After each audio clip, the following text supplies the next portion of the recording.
The Navigator's sanctum aboard the merchant vessel Endurance of Faith maintained a constant temperature of 17 degrees. I remember this because cold was one of the last purely physical sensations I could trust before everything changed. The chamber was 3 meters in diameter, spherical, with walls of blessed iron inscribed with geometric wards that were supposed to provide protection from what I would see. The air tasted of recycled atmosphere and incense.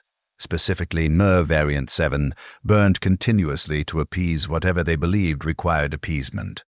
I was 23 years old when we entered the storm. That number would stop meaning anything soon. My name was Corvus of House Meridian, third son, tertiary navigator assigned to commercial routes because I lacked the political connections for military service or the mutations impressive enough to warrant primary assignments. My third eye had opened cleanly at age 12 during the awakening ceremony, causing minimal scarring and no complications beyond the expected. The eye itself was pale green initially, matching my natural eye color with flecks of gold that my house matriarch had deemed auspicious. I was trained in the standard fashion. 5 years of controlled exposure to the warp under supervision, learning to perceive the Astronomican's light, the Emperor's beacon that guided all Imperial vessels through the madness between stars. I remember my father. Specific detail. He had a scar across his left palm from a childhood accident with a monoblade, 3 centimeters long, perfectly straight. He would trace it with his right index finger when he was thinking, a nervous habit he claimed not to notice. He died when I was 17, his third eye having gone completely black after 90 years of service. His mind degraded to the point where he could no longer distinguish warp space from reality. They archived him with honors in the house crypts. I attended the ceremony and felt nothing, because feeling nothing about death was already something I had learned. The Endurance of Faith was a merchant hauler, class designate bulk transport, measuring 2.3 kilometers in length with a crew complement of 12,000. We carried agricultural products, industrial components, and 6,000 passengers in cryostasis traveling to colony worlds in the Segmentum Obscurus. I had guided the vessel for 14 months without incident. Routine jumps between established routes, seeing nothing through my warp eye except the familiar currents and the distant golden light of the Astronomicon pulling us forward like gravity. The storm appeared on what the crew called Day 417 of the voyage. Standard warp transit suddenly became non-standard. I was in the sanctum, eye open, perceiving the currents when they changed. The warp does not have weather in any sense baseline humans understand, but the closest comparison would be atmospheric pressure dropping before a hurricane. The currents I navigated daily suddenly twisted, compressed, began moving in directions that should not exist in 3-dimensional space. I reported the anomaly to the captain immediately through the Vox system built into the sanctum walls. Captain Mordrin was Navy-trained, 60 years of void service, competent within his limitations. He asked for my assessment. I told him we were approaching a warp storm of significant magnitude, that I recommended immediate translation back to real space to avoid entanglement. He asked how long the storm would delay us. I told him I could not calculate that without more data. He told me the cargo was time-sensitive, that delays would cost the vessel's owner considerable profit, that I should attempt to navigate around the disturbance. I attempted to navigate around the disturbance. This was the first choice I made that would define everything that followed. I could have refused. Navigators possess authority over warp transit that supersedes even a captain's command. But I was 23, proud of my unblemished service record, eager to prove I deserved assignment beyond commercial routes. So I opened my eye fully and looked for a path. The storm expanded faster than I could track. One moment it was a disturbance ahead of us, the next it was surrounding us, currents pulling the vessel in 6 directions simultaneously. The Geller field, the barrier that protected the ship from direct warp exposure, began fluctuating.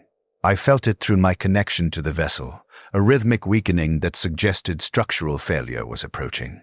I gave orders to the engineer staff to reinforce the field generators.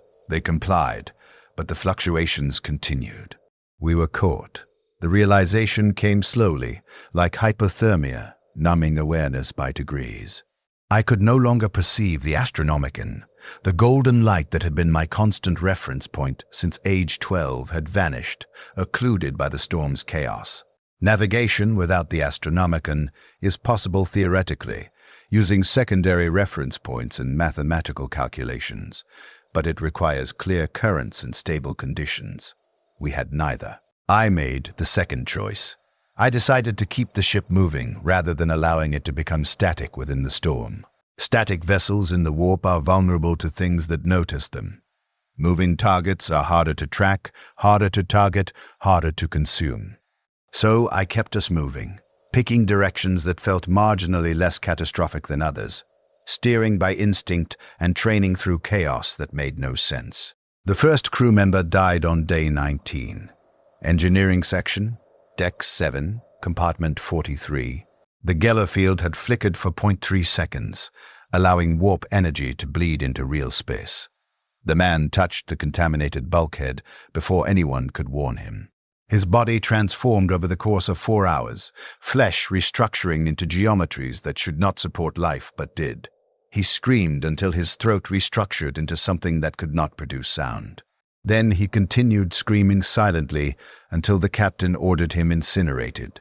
I felt the death through the ship's systems, a disruption in the routine status reports that populated my awareness. By day 30, we had lost 47 crew members to various failures. Geller field fluctuations, warp exposure, accidents caused by equipment malfunction, suicides from individuals who could not tolerate the psychological pressure of extended storm transit. The ship's chaplain performed rites continuously, moving between compartments to maintain morale and faith. His name was Tiberius. He had kind eyes, I remember that specifically, brown with flecks of amber, and he had served aboard the Endurance for 12 years. Tiberius came to the sanctum on day 35. The Vox system allowed communication, but he requested physical presence, standing outside the sealed chamber and speaking through the reinforced door. He asked if I was maintaining stability. I told him I was functional. He asked if I required spiritual support. I told him I required nothing except continued crew compliance with my navigation orders. He said he would pray for me. I told him prayers would change nothing, but that his time was his own to allocate. He continued coming every 3 days. I marked the schedule because routine became important as external time markers degraded. He would stand outside the sanctum and speak, not sermons but simple conversation.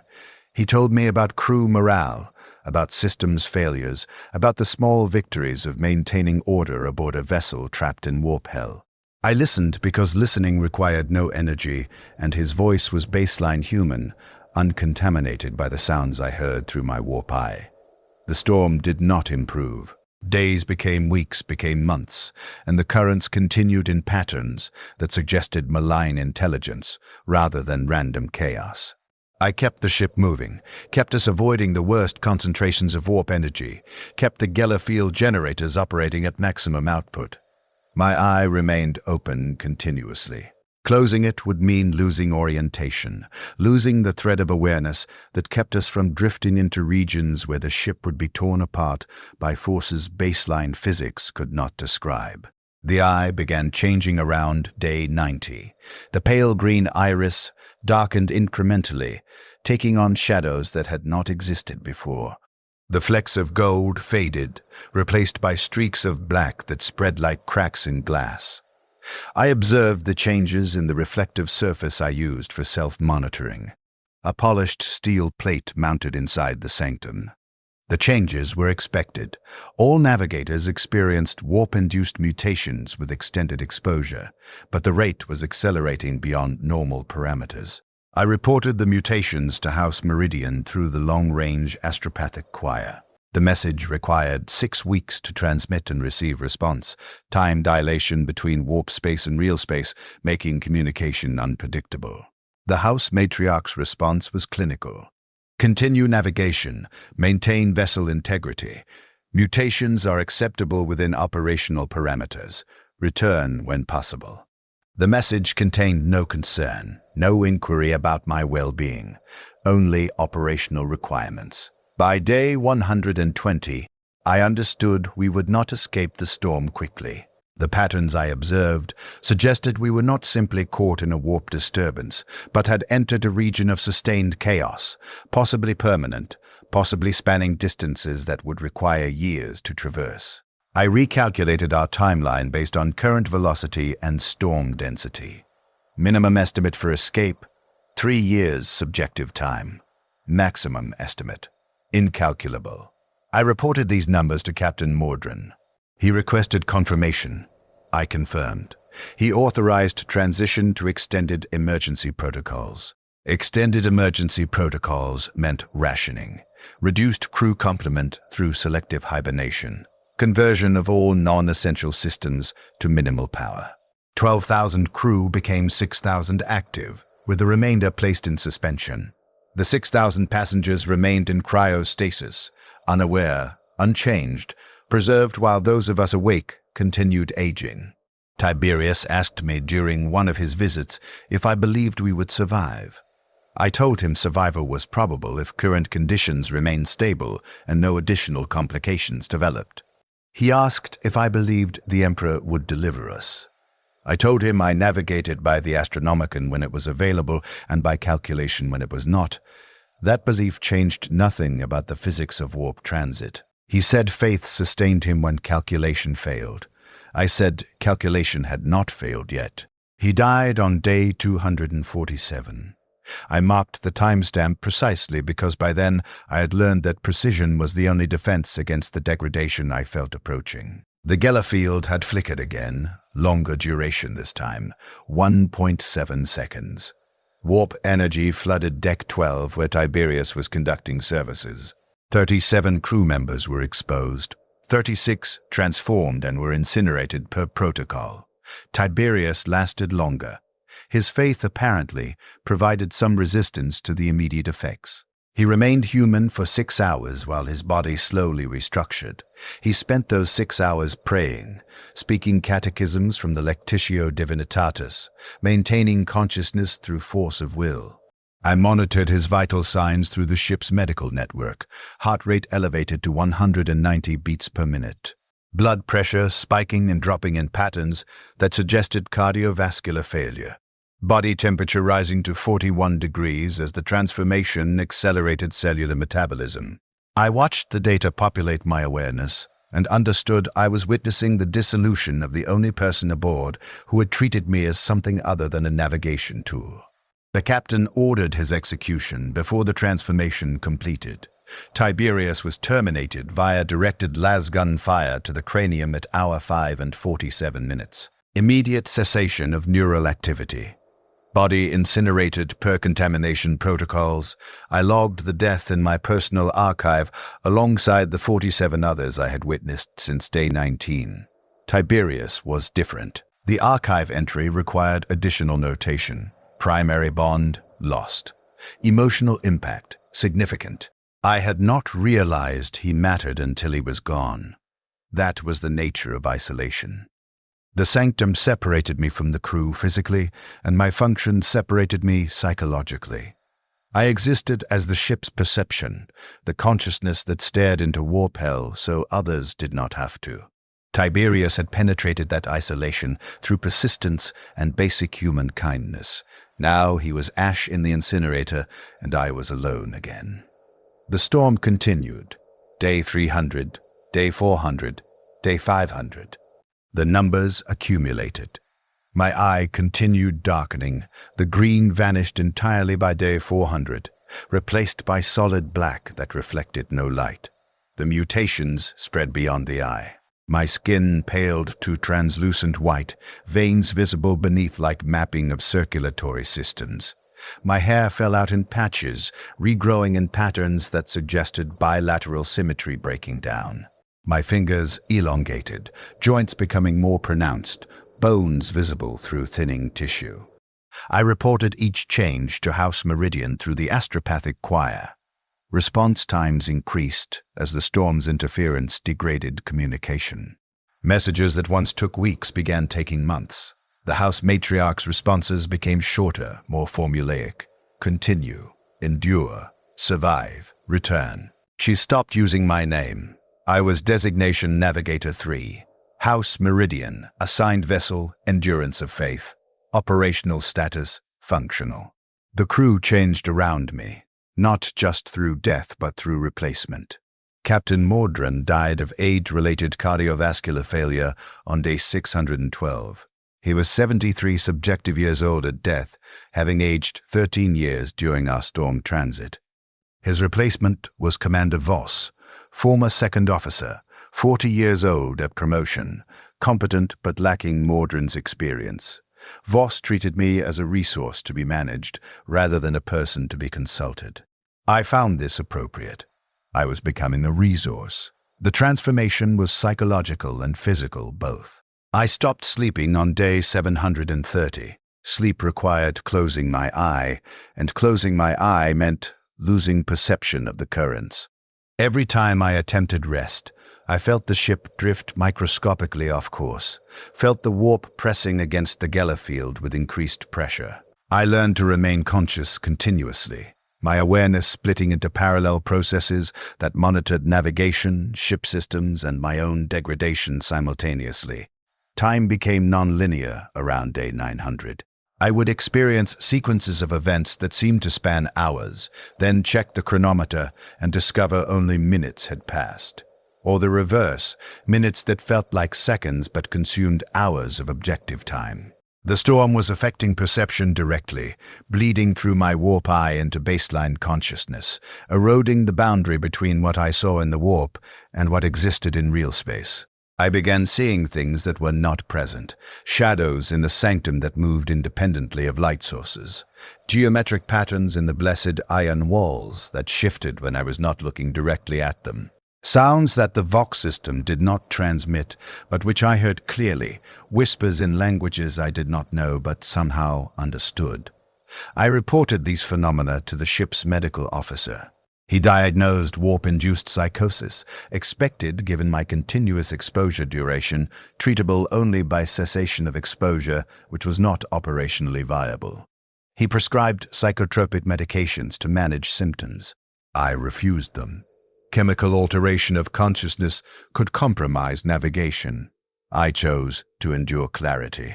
Commander Voss rotated off duty on day 1043, not through death, but through scheduled replacement. He entered suspension and Commander Kellern took command, the third captain I served under. Kellern was 35 at assignment, career Navy, efficiency-focused. He reduced communication with me to strictly operational necessity. I received orders, I complied, I reported status. Our relationship was purely transactional. I found this restful. Emotional investment had proven costly with Tiberius. The storm intensified periodically, waves of increased chaos that required active intervention to prevent the ship from being pulled into regions I classified as terminally hostile. These regions appeared as voids in my perception, spaces where the warp's energy density approached infinity, and anything entering would be compressed to dimensional singularity. I steered us away from these voids repeatedly, calculating approach vectors and escape trajectories in real time, adjusting our course thousands of times per day. Day 1500 marked approximately 4 years subjective time in the storm. I calculated real space-time differential based on standard warp-to-real space conversion ratios. Estimate: 6 to 8 months real space had passed. The discrepancy would increase as our storm duration extended. We existed in a pocket of accelerated time, aging faster than the universe outside, consuming our lives at rates that made standard calculations meaningless. I met Torin on day 1591. He was the new engineering chief, assigned after his predecessor died in a plasma conduit failure. He came to the sanctum because the Gellerfield generators were degrading beyond his ability to repair without my input. The generators drew power from the warp itself, a dangerous but necessary design, and I was the only person aboard who could perceive the warp energy flows directly. Torin was 28 years old, born aboard a void vessel, raised in engineering sections. His hands were scarred from thermal burns and chemical exposure, a lifetime of working with machinery that could kill him. He had brown eyes. I noted this specifically because eyes mattered to me in ways they had not before my own eye changed. His eyes were normal, human, untouched by mutation. He asked if I could identify the specific failure point in the generator network. I told him I would attempt perception. I opened my eye fully, extending awareness beyond the sanctum into the ship's infrastructure, following the energy flows from the generators through distribution conduits. The failure point appeared as a disruption in the pattern, a location where warp energy was bleeding into areas it should not reach. I described the location in technical terms Torin understood. He thanked me and departed to implement repairs. He returned 3 days later. The repairs had been successful, but had revealed additional degradation in systems I had not monitored. He requested my assistance in comprehensive diagnostics. I agreed because ship integrity was navigation priority. We began working together, Torin physically accessing locations I could only perceive, implementing repairs I could only describe. The collaboration continued over months. Torin would visit the sanctum every few days, reporting status, requesting input, occasionally just speaking about crew conditions. He never asked personal questions. He treated me as a colleague rather than a curiosity. I found this comfortable. We developed an efficient working relationship built on technical necessity and mutual respect. Around day 1600, Torin mentioned that his younger brother had been aboard, part of the engineering crew, but had died during a Geller field failure on day 409. I checked my archive. I had logged the death, crew member designation E7743, age 19, cause warp exposure. I told Torin I had recorded his brother's death and could provide the specific timestamp if he wanted it. He said he did not need the timestamp. He knew when his brother died. He had been there. That detail changed something. Torin was not just another crew member cycling through replacement schedules. He had been aboard since before the storm. He had survived over 4 years' subjective time in warp hell. He had lost family and continued functioning. He was like me, enduring beyond normal parameters, paying costs that were not recorded in official logs. I asked him why he had not rotated into suspension. He said engineering chiefs could not be suspended during crisis conditions. Someone with full system knowledge had to remain conscious to respond to emergencies. He had volunteered to maintain continuous duty because his skill level exceeded available replacements. He had traded subjective years of his life for the fleet's survival, just as I had. We began talking beyond technical necessities. He would describe crew conditions, the psychological pressure of storm transit, the increasing frequency of suicides and psychological breaks. I would describe what I saw through my warp eye, the patterns in the chaos, the geometric structures that appeared and vanished, the sense that the storm possessed something approaching awareness. We shared observations. We processed data together. We were both witnesses to the same prolonged catastrophe from different perspectives. Torin asked me on day 1762 if I was afraid. We were discussing generator maintenance schedules, a routine technical exchange, and the question arrived without preamble or context.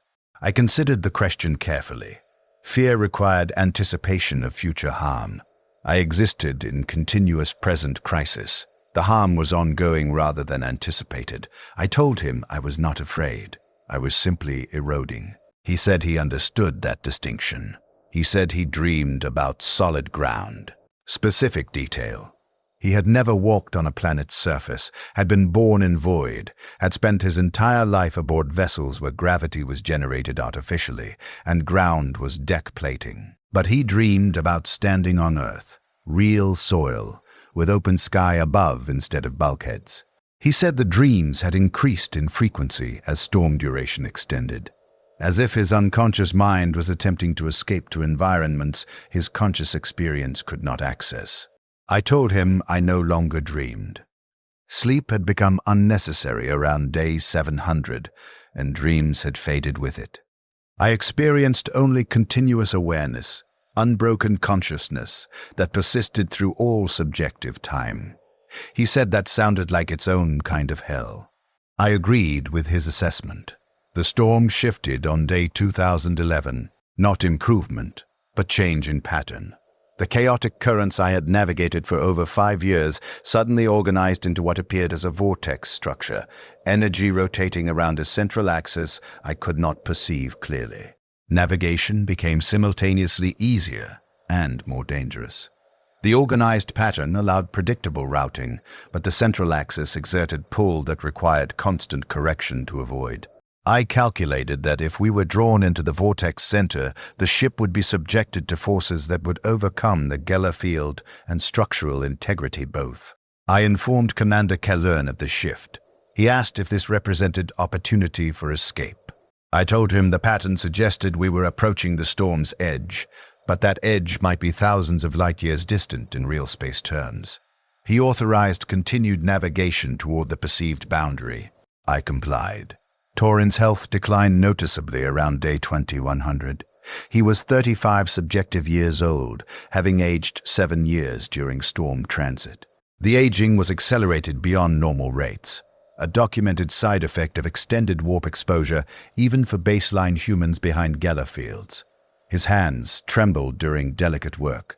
His eyes developed blood vessels patterns that suggested hypertension. His movement slowed incrementally. He mentioned during one visit that the medical officer had recommended he enter suspension to preserve his remaining lifespan. He had refused. He said his brother had died because the engineering systems failed. He would not enter suspension while those systems remained his responsibility.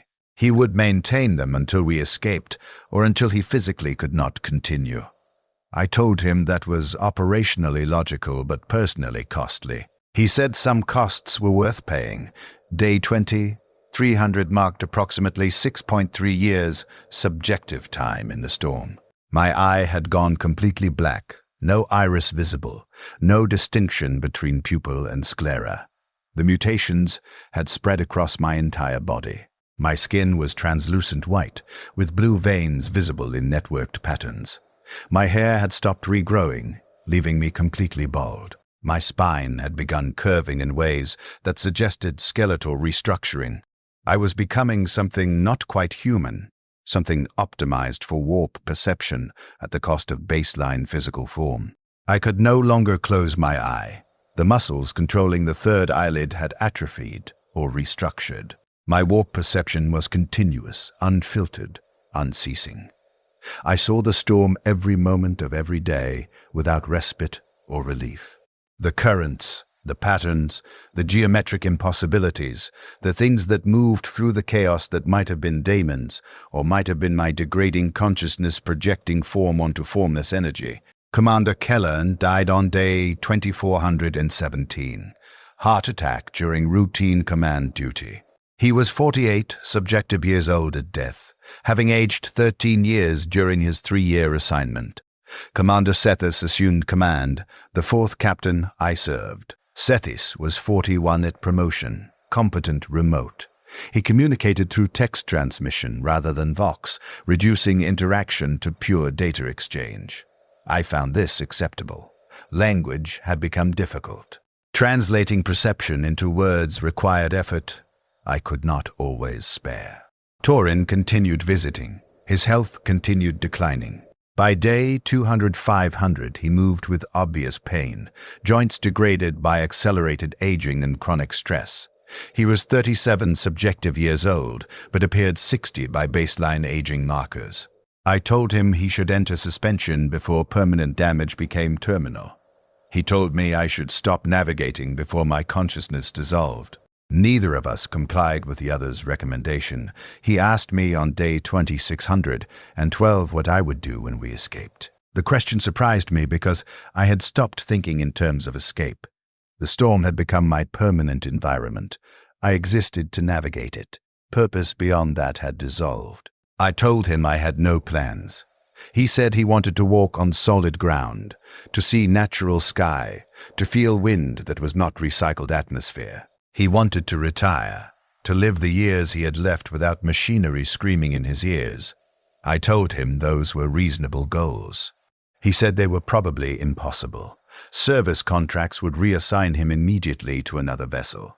The Imperium did not allow specialists to retire while they remained functional. I understood then that we were both trapped, not just by the storm but by our value to the system. We possessed skills that made us irreplaceable.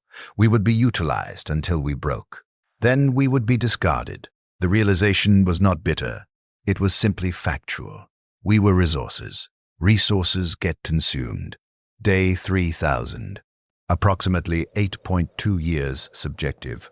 My perception of time had degraded to the point where I could no longer track individual days reliably. I estimated based on ship chronometer readings when I remembered to check them. The storm continued. The vortex pattern continued. We spiraled along the edge of the central axis, unable to escape but maintaining distance from terminal zones. Torin's visits became less frequent. He physically could not make the journey from engineering sections to the sanctum as often. His joints had degraded to the point where movement required assistance. He should have been in medical suspension, but the ship's medical officer had been replaced twice since my last contact, and current medical protocols prioritized essential personnel, which no longer included aging engineering chiefs.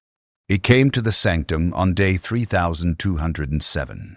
I heard him approach through the corridor, his footsteps irregular, supported by something metallic that scraped against deck plating. A walking aid. He stood outside the sealed door and spoke, his voice transmitted through the Vox system but also audible directly through the bulkheads because my hearing had shifted into ranges baseline humans could not access. He said he wanted me to know he appreciated our conversations, that they had made the endless duration tolerable. That knowing someone else understood what this cost made carrying the cost easier. He said he was proud to have served alongside me. Then he said he was going to Engineering Section 7, where his brother had died, and he was going to disable his rebreather unit and allow the atmospheric toxins in that section to terminate his respiratory function. He said he was done. I processed this information for 17 seconds while he waited. Then I spoke. I told him that choosing cessation was his right, that I understood the logic, that his suffering had exceeded operational utility. I told him I would log his death, with notation that he had served with excellence and had earned rest. I told him I would remember him. Then I told him I was grateful he had visited, that his presence had mattered, that I had valued our collaboration beyond its technical components. He said, "Thank you." Then he left. I tracked his movement through the ship's internal sensors, watched him progress through corridors toward Engineering Section 7. I watched him enter the contaminated zone. I watched his vital signs deteriorate over the course of 23 minutes as toxins saturated his respiratory system. I watched the moment his cardiac function ceased and neural activity flatlined. I logged the death. Torin, Engineering Chief, age 30, 8 subjective, service duration 8.7 years, storm transit, cause voluntary cessation, notation, primary bond, lost. Second occurrence, emotional impact, severe. Processing, I cannot process this. The log entry remains incomplete. I existed alone after Torin died. There were crew members aboard, thousands of them cycling through suspension and active duty, but none penetrated the isolation that had become my permanent state. I functioned. I navigated. I maintained the ship's course through the storm that showed no signs of ending, but I did so without connection to anything except the machinery I served and the chaos I perceived. Day 4000, 10.9 years subjective. My body had transformed beyond recognition. The mutations that had begun in my eye had spread systemically. My skeletal structure had restructured, spine curving forward, ribs expanding to accommodate respiratory changes I had not consciously registered. My circulatory system was visible through translucent skin, blue and purple networks pulsing with rhythms that no longer matched standard cardiac function. I was becoming something adapted to warp perception, something optimized for continuous exposure, something that was no longer strictly human. The voices in the sanctum increased, not auditory hallucinations exactly, but communications from sources I could not identify. They spoke in languages composed of geometric concepts and mathematical progressions. They told me things about the nature of the warp, about the structures that underlay reality, about the patterns that consciousness followed as it degraded into component processes. I understood them. That was the horror. The things that should have been incomprehensible made perfect sense. I reported the communications to Commander Sethis. He consulted with the ship's medical officer and Navigator House liaison. The consensus determination was that I was experiencing advanced warp psychosis, expected at my exposure duration, manageable as long as navigation capability remained intact. I was ordered to continue operations. Medication was offered. I refused it. The voices provided information that improved navigation accuracy. Silencing them would compromise efficiency. Day 5000, 13.7 years, subjective. Commander Sethis rotated into suspension. Commander Helkin assumed command. The 5th captain, he was 39 at promotion, career void officer, pragmatic. He reviewed my service record and my medical status. Then he transmitted a single message to the sanctum. Continue until failure. I acknowledged the order. There was nothing else to say. The crew had begun dying at increased rates. Not from Gellerfield failures, I had learned to maintain the generators with precision that prevented major breaches. They died from age, from stress-related organ failure, from psychological breaks that led to suicide or violence. The ship's population had decreased through attrition from 12,000 to approximately 8,000 active and suspended combined. The passengers in cryostasis remained preserved, unaware, untouched by the time that consumed the rest of us. I met Caius on day 5320. He was the new astropath, assigned after his predecessor died from psychic strain. Astropaths were psychers, individuals who could communicate across vast distances through warp space manipulation. They were the only crew members besides myself who perceived the warp directly, though their perception was different from mine, filtered through psychic ritual and imperial conditioning. Caius contacted me directly through psychic transmission, rather than Vox system, his consciousness touching mine across the ship's infrastructure. The contact was jarring. I had been isolated for so long that another mind pressing against mine felt like physical intrusion. But he was careful, respectful, maintaining boundaries while establishing communication. He asked if I was still human. The question was not cruel, it was assessment. He could perceive what I had become through psychic sight, could see the warp saturation that permeated my consciousness. I told him I was functionally human, that my mission parameters remained clear, that my identity persisted in archived form, even if active experience had shifted beyond baseline parameters. He said that was sufficient. He said he wanted to coordinate our efforts, that dual warp perception might allow more efficient navigation. We began working together.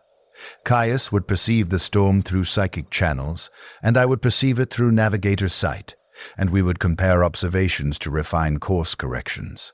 The collaboration improved navigation accuracy by approximately 12%. More importantly, it provided another mind that understood what warp exposure cost. Caius had been an astropath for 16 years before being assigned to the Endurance. He had transmitted messages through the warp countless times, his consciousness stretched across light years, touching minds on distant worlds. Each transmission cost him something. His eyes had been burned out during his sanctioning ceremony, standard procedure for astropaths to prevent warp corruption through sight. He perceived through psychic sensation alone. He told me once that he envied navigators their third eye, their ability to see the warp's structure directly. I told him he should not envy what I had become. He asked about my mutations. I described them clinically: the skeletal restructuring, the dermal translucency, the respiratory modifications. The way my third eye had spread, black tissue creeping across my forehead and temples, consuming the flesh around it. He said the mutations were expressions of my purpose, that the warp was reshaping me into optimal form for my function. I said that was one interpretation. Another interpretation was that I was being consumed slowly, transformed into something that could no longer exist outside the role I served. Day 6000, 16.4 years subjective. Caius informed me that he had successfully transmitted a message to Navigator House Meridian. The transmission had taken 9 months to send and receive response due to warp interference. The House Matriarch's message was brief. Continue operations. Prepare for eventual extraction. Maintain vessel integrity. No timeline for extraction was provided. No inquiry about my condition was included. I was designation Navigator 3, functional status confirmed, expected to continue until otherwise instructed. Caius asked if I was angry about the message's tone. I told him anger was not operationally useful. I had been trained since age 12 to fulfill my purpose. I was fulfilling it. Whether the House Matriarch expressed concern about my well-being was irrelevant to navigation requirements. He said that sounded like something a servitor would say, consciousness reduced to pure function. I told him the comparison was accurate. I was becoming a servitor by degrees, voluntary transformation into component status.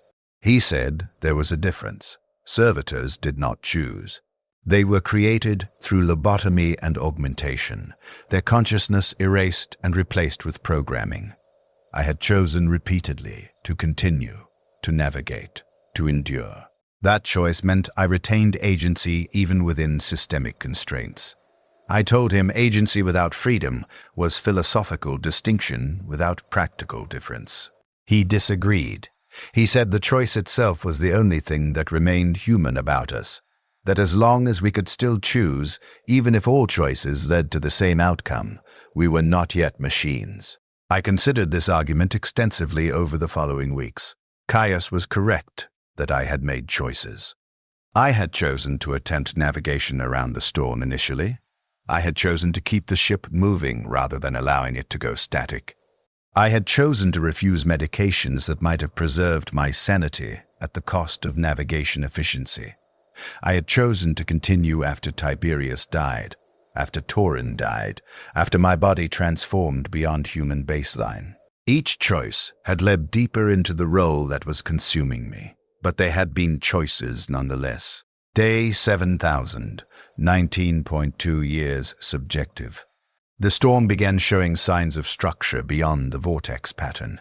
I perceived what appeared as boundaries, regions where the chaos decreased in intensity and the currents organized into more stable configurations. I calculated trajectories toward these boundaries. Estimate: 2 years minimum to reach potential exit points. I reported this to Commander Helkin. He authorized course adjustment toward the nearest boundary. Caius's health deteriorated noticeably around day 7,500. Astropaths aged poorly under optimal conditions, the psychic strain of their work consuming them faster than baseline humans. Under extended warp storm conditions, his degradation accelerated. He was 41 subjective years old, but appeared 70. His hands trembled constantly. His psychic transmissions became erratic, difficult to interpret. He required medication to manage the pain of psychic feedback burns that manifested as physical lesions across his nervous system. He told me during one of our coordination sessions that he was being consumed from within, that each psychic transmission burned pathways through his consciousness that would not heal, that he could feel himself fragmenting, pieces of his identity dissolving into the warp each time he extended his awareness beyond his physical form.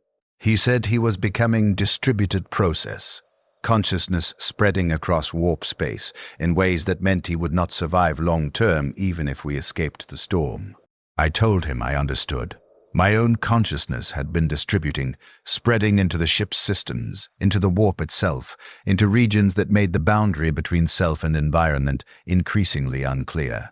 I was becoming the navigation process rather than the navigator. Identity was eroding into function. We were both experiencing the same transformation through different mechanisms. He asked if I was afraid of losing myself completely. I told him fear required a self that could be lost. I was not certain I retained enough coherent identity for the concept to apply. He said he was terrified, that despite understanding the process intellectually, despite accepting it as inevitable cost of service, he was terrified of the moment when his consciousness would fragment beyond recovery, and whatever remained would no longer be him in any meaningful sense. I had no comfort to offer. The terror was justified. We were being consumed, slowly, systematically, through mechanisms we understood but could not prevent. I told him that I witnessed his existence, that I would remember what he had been, that his service mattered even if the Imperium would not record it with appropriate recognition. He said that helped. Knowing someone would remember. Knowing the dissolution would be witnessed. Day 8000. 21.9 years subjective. I had been navigating the storm for approximately 6 times longer than my total service duration before it began.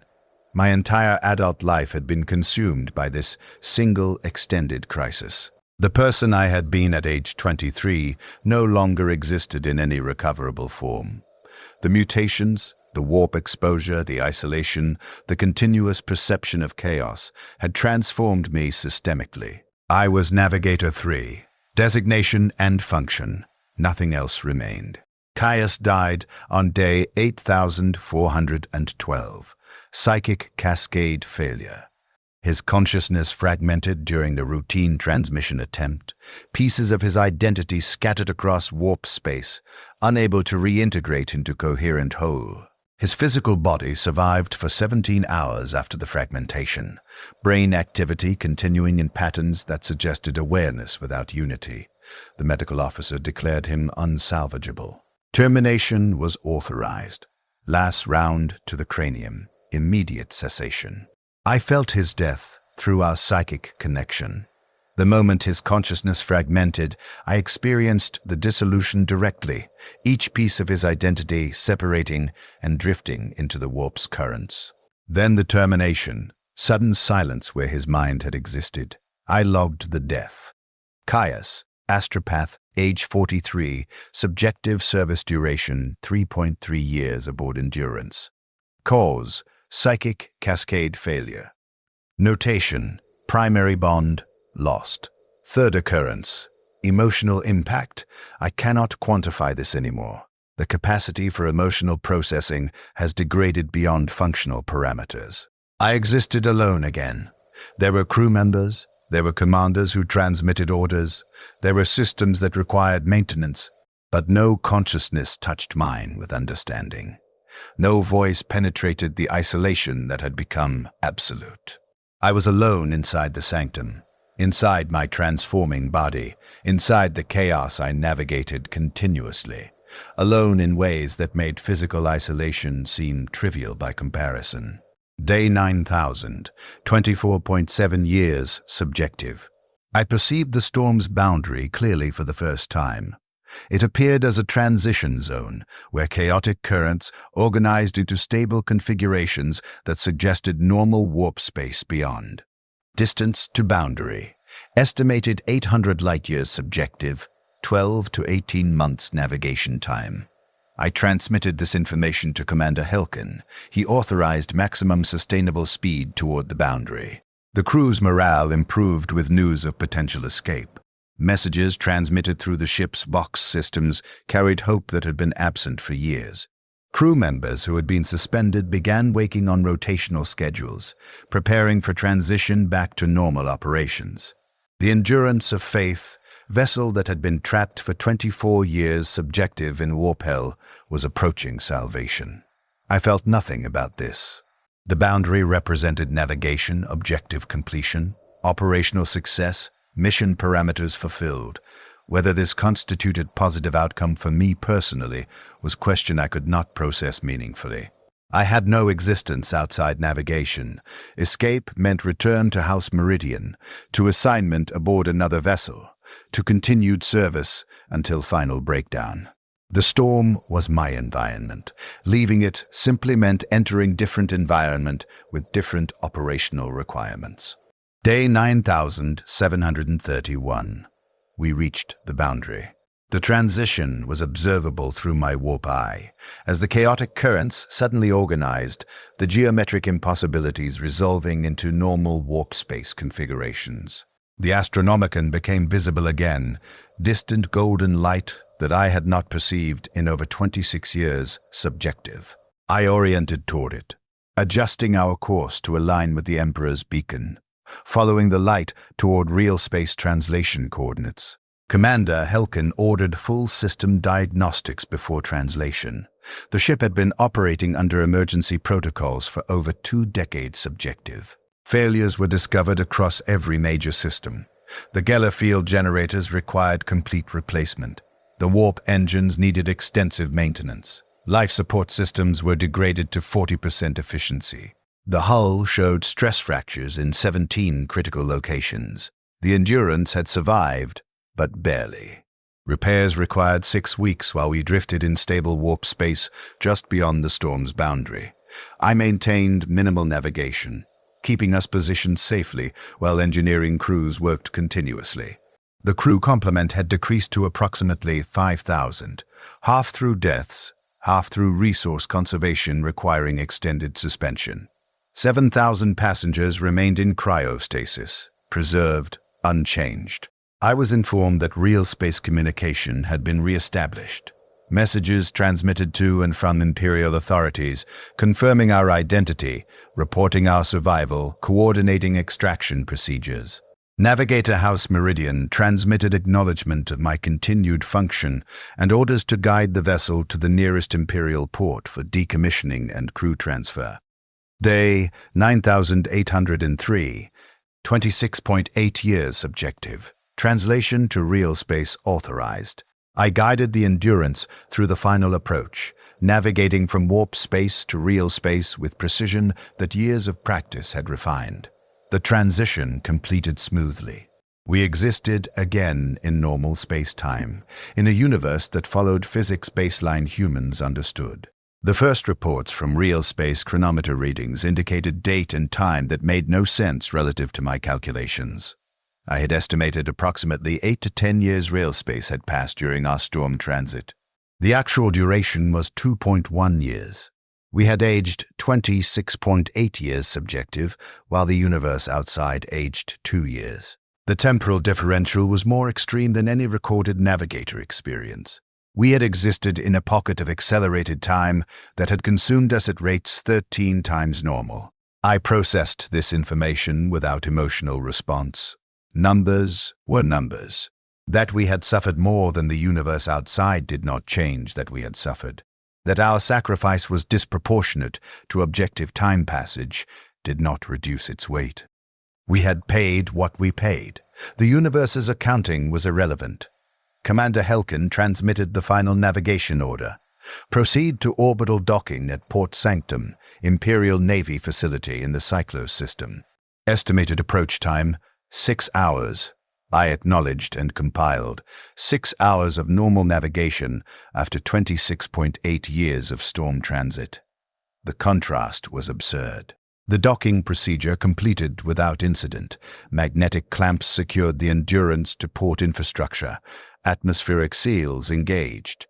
Crew began disembarking under organized protocols. The passengers were woken from cryostasis, unaware that anything unusual had occurred, believing they had slept through a routine voyage. They walked off the ship unchanged, while the crew who had guided them through hell aged decades beyond their biological time. I remained in the sanctum during disembarkation.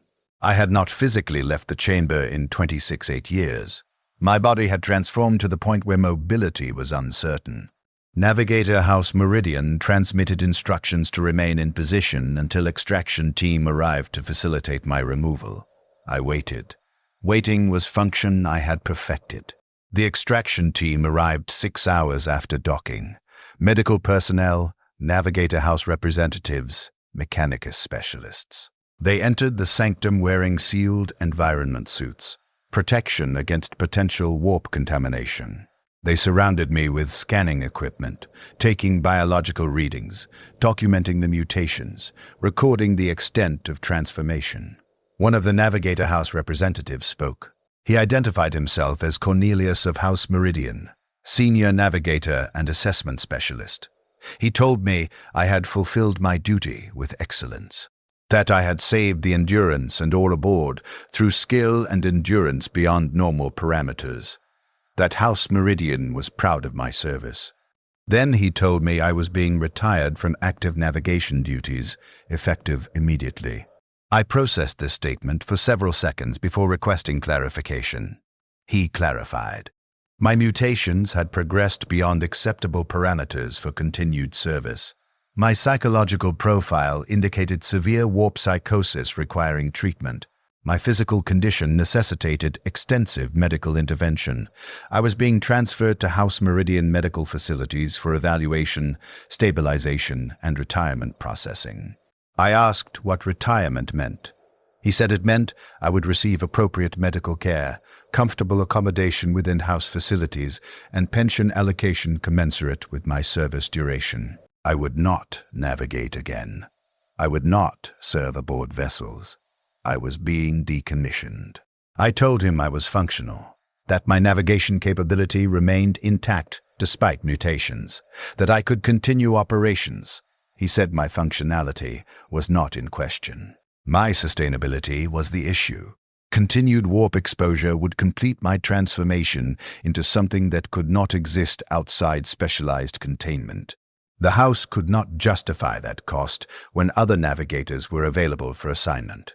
I understood then I was being discarded, not from malice, but from pragmatic resource management. I had been consumed to the point where further consumption provided diminishing returns. A replacement navigator, young and unmutated, could provide decades of service. I could provide perhaps a few more years before final breakdown. The calculation was obvious. Cornelius must have perceived my understanding because he added that my sacrifice was recognized, that I had given more than any navigator should be required to give, that my name would be recorded in house archives with notation of extraordinary service. These words were meant as comfort. They were not. Archives were storage for the dead. I was being archived while still conscious. The extraction team transported me to House Meridian medical facilities aboard Port Sanctum. The facility was underground, 3 kilometers below surface, in controlled environment chambers designed for treating navigators whose mutations had progressed beyond cosmetic levels. I was placed in isolation, contained in a chamber similar to my sanctum but medical rather than operational. The treatments began immediately. Medications to stabilize my physical form and prevent further mutation, psychotropic compounds to manage the warp psychosis and restore baseline consciousness, surgical interventions to address the most extreme physical deformations. The goal was not to restore me to what I had been. That was impossible. The goal was to stabilize me at functional baseline where I could exist without continued medical crisis. I received information about the Endurance's disposition during my treatments. The vessel was being decommissioned, too damaged for cost-effective repair. The crew was being dispersed to new assignments or retired based on their physical condition. Commander Helkin received commendation for maintaining vessel integrity during crisis.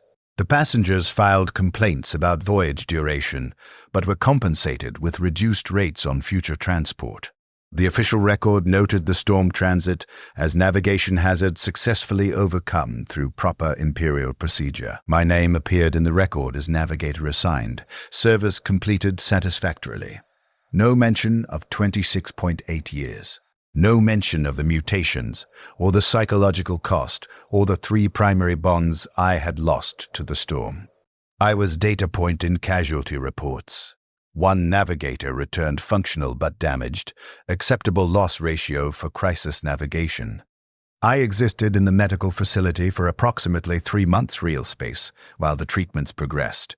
My physical condition stabilized. The mutations ceased advancing. My skeletal deformations were addressed through surgical intervention and augmetic replacement.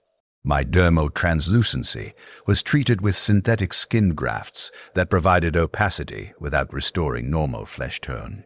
My third eye was surgically sealed, the warp perception capability permanently disabled to prevent further exposure damage. The psychological treatments were less successful. The warp psychosis had integrated too deeply into my consciousness structure. The voices continued even without active warp exposure. The geometric patterns appeared in my visual field, despite my third eye being sealed. My perception of time remained non-linear, subjective experience fragmenting into parallel processes that made coherent thought difficult. The medical staff determined that I would require continuous management for remainder of my lifespan.